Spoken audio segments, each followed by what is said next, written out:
Hello and welcome to this Information Gathering over the Internet lecture. My name is Muharrem Aydin. I am a computer engineer and cybersecurity expert, and I'll be your instructor in this lecture. In this lecture, you'll learn the types and methods of information gathering, the classic information gathering methods such as Whois and banners, how to use search engines to gather information, how to gather information about the people who are related to a target company, how to find more from the archives, and the tools to help you collect valuable information about the target company. The first phase in security assessment is focused on collecting as much information as possible about the target.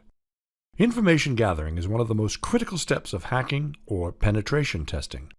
The more information is gathered about the target, the more it becomes possible to customize the attack. In this section, we're going to answer these questions. What can we learn about the target over the Internet? How can we collect the information? Where can we find the information about the target? Before we begin, we should answer a basic question. What is the target? Target is the company, institute, network, system, or even a person that we want to hack. An application, a person, a system. We'll try to collect every bit of information that helps us to hack the target. There are two types of information gathering. The first type is passive information gathering. In this type of information gathering, you don't want to be detected by the target. In this regard, you don't use tools that send traffic to the target, neither from your host nor an anonymous one across the Internet. Passive information gathering activities may include, but are not limited to, identifying IP addresses and subdomains, identifying external or third-party sites, identifying people who are related to the target, identifying technologies, identifying content of interest, identifying vulnerabilities. You can collect information passively from web archives, mail archives, social networks, search engines, etc. A second type is active information gathering. In this type of information gathering, you scan on the target systems. Active information gathering requires more preparation for the attacker pen tester because it leaves traces which are likely to alert the target or produce evidence against him in the course of a possible digital investigation. There are a lot of places you can collect data over the Internet. Web archives. Suppose that a sensitive data was published accidentally. A few days later, the admins realize the mistake and remove the data from the website. But what if someone has already archived that website with the sensitive data?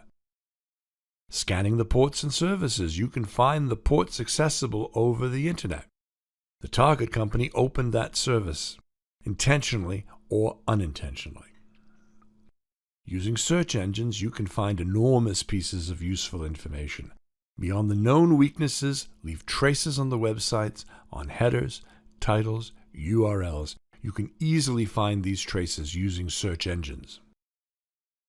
You can find some useful information about the target company on social networks, for example, Facebook, Twitter, or LinkedIn. Suppose the target company is looking for a new system admin to hire. Look at the job sites or LinkedIn. What would you see? The information about systems that are used in the target company? Or tools and programs used to monitor those systems? Look at the experts working for a target company carefully. Do they subscribe to forums or mail lists? What kind of problems do they share on this forum or these mail lists? Asking for help about Java version 9 or Hibernate framework. You take and publish pictures of your secret disaster recovery center on your website. You're sure that it's impossible to understand from the picture where the center is.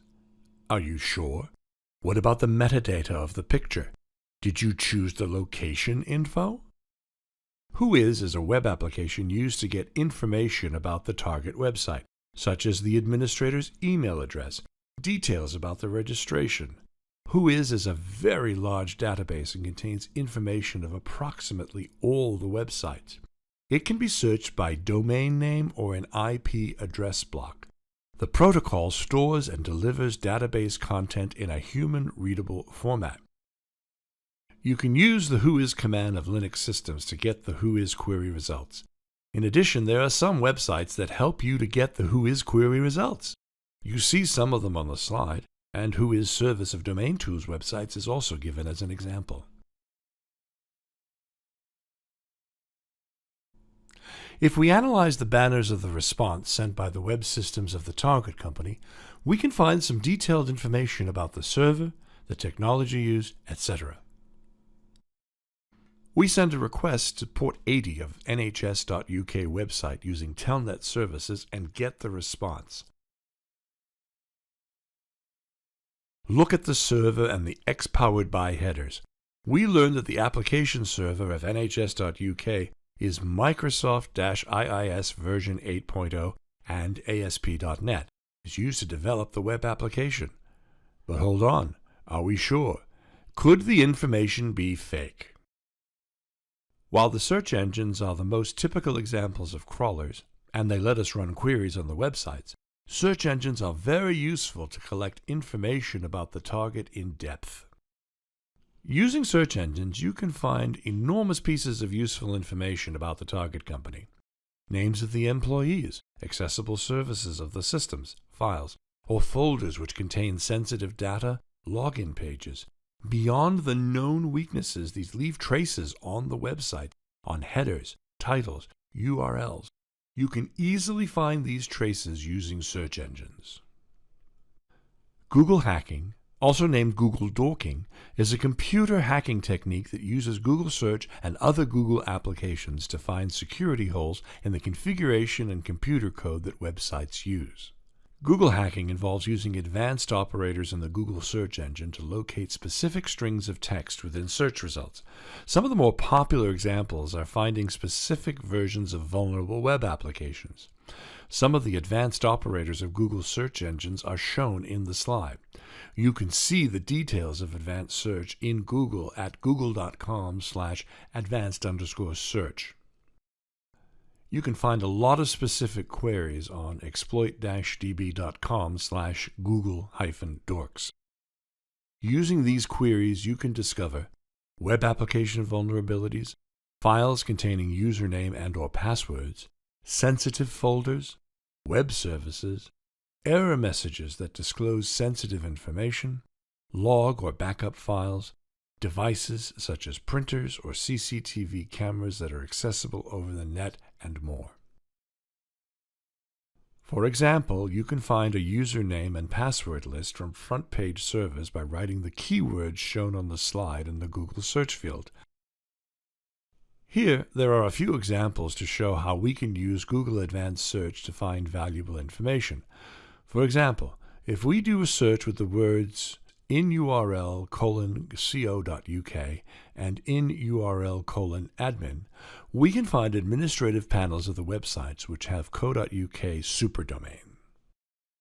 Originally created by Johnny Long of Hackers for Charity, the Google Hacking Database, GHDB, is an authoritative source for querying the ever-widening reach of the Google search engine. In the GHDB, you'll find search terms for files containing usernames, vulnerable servers, and even files containing passwords.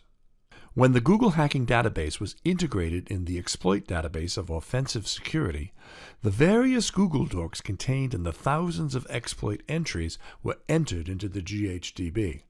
The direct mapping allows penetration testers to more rapidly determine if a particular web application has a publicly available exploit.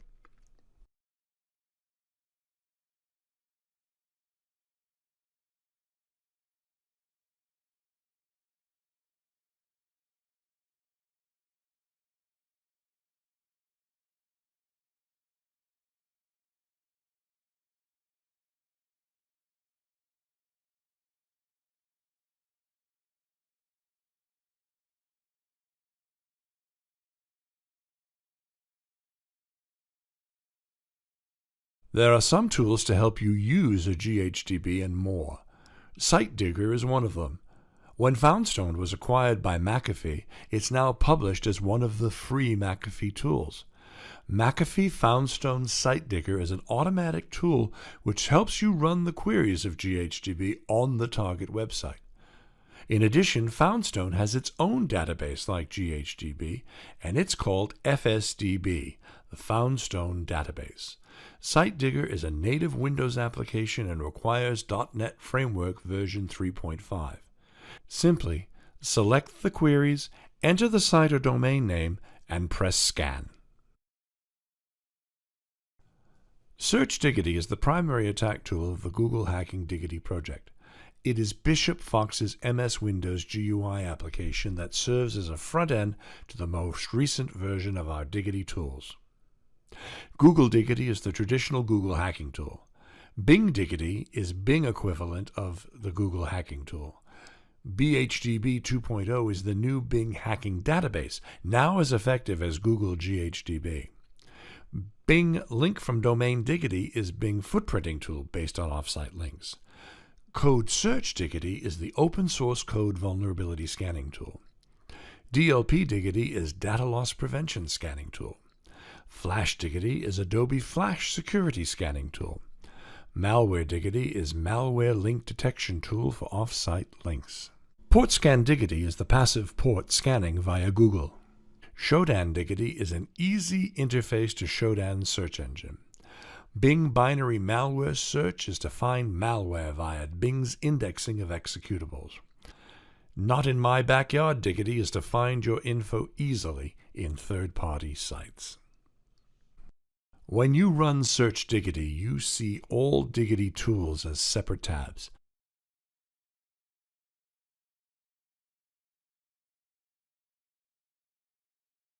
Let's see Google Diggity first. Select the queries you want. You can select all the queries by ticking the root object, or you can tick the nodes one by one.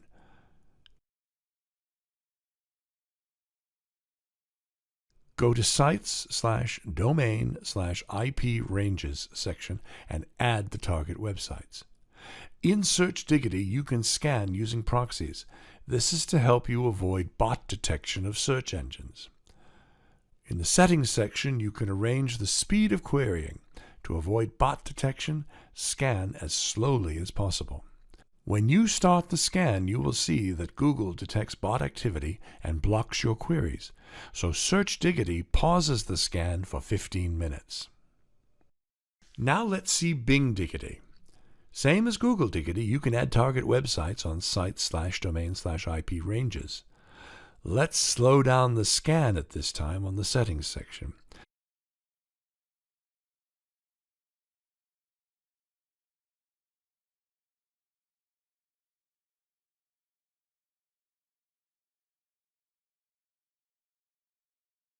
Select the queries you want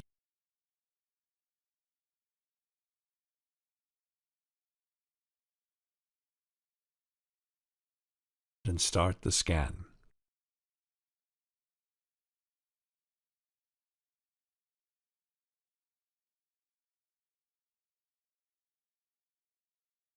Bing detects the bot activity as well as Google, but it takes a few minutes. You can collect some results in this period.